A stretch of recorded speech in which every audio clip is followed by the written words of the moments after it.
Hello and welcome to the Toffee Blues, your source for all things Everton, and welcome to another 24/7 news video. The big headline coming out today is that Beto has asked to leave Everton this January transfer window, with the player reportedly frustrated with life at Goodison Park and his lack of minutes. Yeah, that's not really a surprise, to be honest, if we just get into that part of the story now. I think Beto has had a few shining cameos whenever he's played. I think he's a bit on the ball, is the nicest way to probably put it. But it does surprise me that that Dyche has stuck with Dominic Calvert-Lewin for so long, considering Calvert-Lewin's lack of productivity, really, besides the Wolves game, where, again, I think he was helped a lot by Craig Dawson's terrible performances, but it was probably the best we've seen in Calvert-Lewin for a very long time. Yeah, but I think whenever Beto's played, besides that one example, he's been leaps and bounds better, to be honest with you. I think he feels more like he's going to go grab the game by the scruff of the neck and take something. And with the rumour of these clubs abroad that are interested, which we'll get to now, is that according to La Stampa, as relayed by Tutto Mercato Web, Everton are said to have accepted his demand amidst rising interest from Torino. The Turin side are looking to close a deal with an initial loan with the option or obligation to buy at 15 to 20 million euros. There is also competition from AS Roma, who see Beto as an alternative to Artem Dovbyk. Torino have multiple options on their shortlist, but the Everton man is said to be at the top of it. If we can get a loan with an obligation to buy for that much money, we have to take it. I think it's that simple. We paid quite a lot of money for Beto, and I think we paid 23, 24 million pounds to recoup a decent amount of that money. It'd be really good for us if we can get 20 million euros to recoup most of that money, and probably buy a striker who's a little more adjusted to the English game. I think we definitely need a striker, since I do think it's looking the way of Calvert-Lewin leaving the club.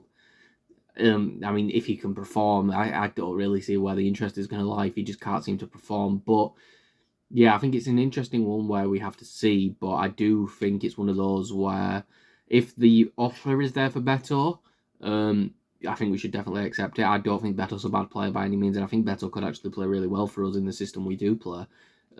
If we just gave more creativity to the wingers and to someone like an Ndai and give him more leeway on the ball to create, instead of having a striker drop deep, instead of having that poacher type of striker to just knock the ball in the back of the net and make runs. I do really think he could thrive off that. But it looks like Sean Dyche has more faith in Calvert-Lewin.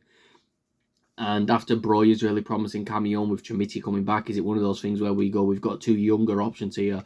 We'd prefer to give the younger options the minutes. Sorry, Beto. And if 20 million euros is on the table, then unfortunately we can't. And that's 20 million euros obligation with potential of a loan fee as well. So it's one of those where we really have to see. But yeah, I take this. I'd bite your hand off for it, to be completely honest with you. And that's coming from someone who quite likes Beto. But the next story coming out is that Everton and Wolves reportedly have an interest in Botafogo striker Igor Jesus.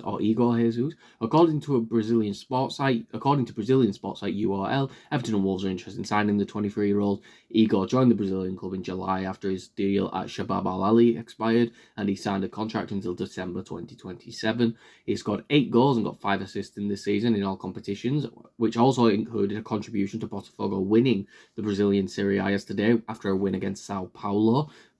Igor started 16 of the 22 games he played in the league, and his stats overall, if you check on sites like FBref, look absolutely fantastic. He's in the top 20 to 30% for practically every statistic for a striker, which is ridiculous. He looks like a really creative striker, someone who can dribble, at someone who can attack. Really interesting. But again, that's limited game time. That's only around 1,500 minutes he's played, which is still decent. And I think that still should be taken into account. But of course, the quality of the Brazilian league has to be taken into account there. He has contributed to a big feat in Brazil. Palmeiras were on track for winning 3 in a row. Ironically, Botafogo had to beat Sao Paulo, who are Palmeiras' rival and the only other team to go to win 3 in a row, there's some rumours of the team just not being interested. I believe there's rumours that they bench Lucas Moura. But anyway, besides that, yeah, it's one of those where he has played quite a big part getting those goal contributions in a team winning the league. So he knows how to win. The Brazilian league the quality's not amazing, but again, it's probably closer to the top 5 leagues than it is like the 20s. It's probably around that, I'd say, probably around that 7 to 12 range in best leagues in the world. You just look at the talent that comes out of Brazil. It's just natural that and all the players that do go back in the later years. There's some really good teams in Brazil, and you've seen it with the talent. A lot of them great. But yeah, it's one of those. I don't know too much about him, and a lot of it depends on the fee that would have to come out, in my opinion. If it's a decent fee between 10 and 15 million, yeah, I don't see why we wouldn't give him a punt. He's 23, got a lot of time to develop, and almost seems to the opposite of a Beto moulding, where he's someone who can, with the ball at his feet, he can move, he can create, and get others involved, which again is something I think we really need if we're going to play the style of striker like how Calvert-Lewin plays, where they want to get everyone else involved. But yeah, so I can imagine it'd be a lot cheaper than a lot of striker options out there, even though I do think the Brazilian league can charge a premium at a time for its players. But moving on to the next story, according to Turkish outlet Sabah, Everton scouts were in the stands for Besiktas's 1-0 win against Fenerbahce this weekend.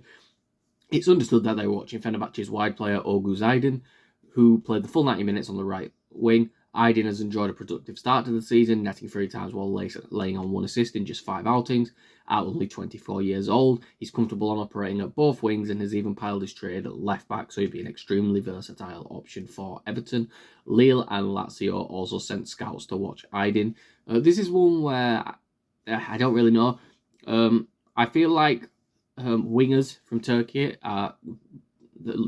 recently anyway, Turkey are dealing out, just wingers in general. A lot of talented players with the ball. Orkun Kuku, who plays at Benfica now, and of course Ardagula, who's like the star boy of Turkey. But yeah, it's one of those where, again, it's a lot of the unfortunate truth with dealing with Everton transfers. I'm sorry for that, I've just had to flash my PC light back on. But a lot of the factors for this is just simply, what do Fenerbahce want, and do we want to get caught in a bidding war for a player from the Turkish league? Even though, again, Turkish league's not bad. You've seen teams like Galatasaray going out and beating Spurs, being able to attract players like Wilfried Zaha and Victor Osimhen in. So again, it's one of those. But yeah, again, we'll have to see. Again, unfortunately, on sites like FBref, there's not really the breakdown of his statistics there yet to really tell you anything. But again, seems like a really versatile winger and can play at left back. Something we need is some more versatility. Definitely need some more winger cover, to be honest with you, because I don't feel like we have any spark off the bench, off the wing. So yeah, it's one of those where it'd be really interesting. We'll have to see what happens when more rumours come out. And the final story of the day is that BBC Sport, I've mentioned that on the week commencing the 17th of February, that has been identified as the most likely time to pencil in the Merseyside derby, but that will be a contingent on Liverpool securing a top 8 finish in the Champions League. If we're going to be honest, Liverpool probably look like a top 5 side in the world, arguably a top 3 side in the world right now, so they're getting that top 8 finish in the Champions League. So, yeah, it's unfortunate. I think it's really unfortunate for all the foreign fans. I did see one about an Australian fan who travelled all the way over to then get the fixture postponed. Hopefully Everton can work with those people and hopefully sort something out to make sure they can attend the game again. Because you look at someone from Australia or America, and I know what the contingency on Twitter are like, where, well, support your local. I could not care less about what those people think, but it's one of those where hopefully Everton can accommodate the fans and accommodate these people to maybe be able to come to the game again, because it's a once-in-a-lifetime opportunity for a lot of these. And, for the Australian fan, for example, being able to attend the last Merseyside derby at Goodison Park is probably a huge deal. And I'd believe more of a huge deal than some people who live in the country, maybe not in Liverpool, but for example, someone like me who doesn't live in Liverpool and still can't go to many games. Someone like that. So I think it's interesting to see. I think hopefully the club can do right by those people, because again, coming over here from Australia, I think I saw it was like 2,000 Australian dollars or something like that, or it was something really expensive. So hopefully they can be accommodated, and yeah, hopefully we're in a much better position by the 17th of February where we're not as worried about getting stomped 6-0, even though I do think there was probably a bit more hope in fans' eyes after the performance against Wolves. But that is all for today. If you did enjoy this video, please make sure to like and subscribe. Follow us on Twitter at Everton Newsfeed, and follow me on Twitter at Callum3. And I will see you all for the next video and or live stream that I am on. Goodbye, everyone.